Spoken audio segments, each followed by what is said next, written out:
Smiters, I'm Kama. Welcome to a special Halloween edition of Know Your God. Today, I will be introducing Anubis.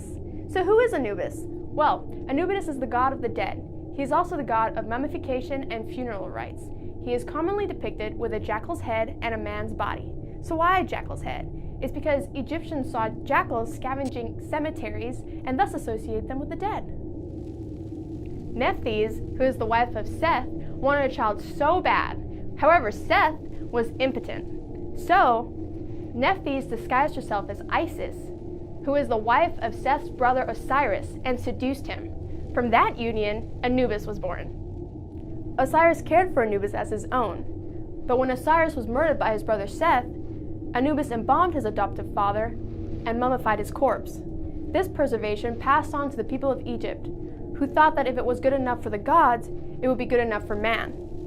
If the corpse wasn't mummified properly, Anubis would come and dig up the corpse and eat it.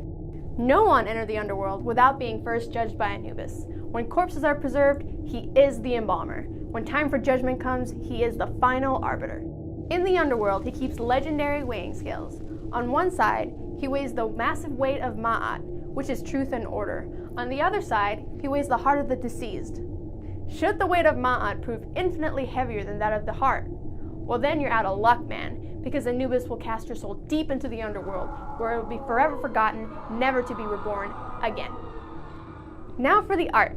Anubis is the first Egyptian god we created, since, Egyptian mythology is pretty awesome. For his jackal head, we referenced wild jackals to make him look more animalistic. We decided to give his abilities a teal tint, since we thought the color possessed ghostly qualities. The gravehound skin was created because he is purely the god of the dead, so we wanted it to represent death. His abilities, Mummify, Plague of Locusts, Grasping Hands, and Death Gaze, are all heavily inspired by Egyptian lore. For example, we chose to give him the Mummify ability, because he is the god of mummification, and that's his spiel. Also, his ultimate ability, Death Gaze, was all about looking death in the eye. The reason Anubis is a mage is because he represents all things mystical. Even in the Egyptian Book of the Dead, which is heavily tied to Anubis, is filled with magical spells. Thanks for watching, guys, and smite on!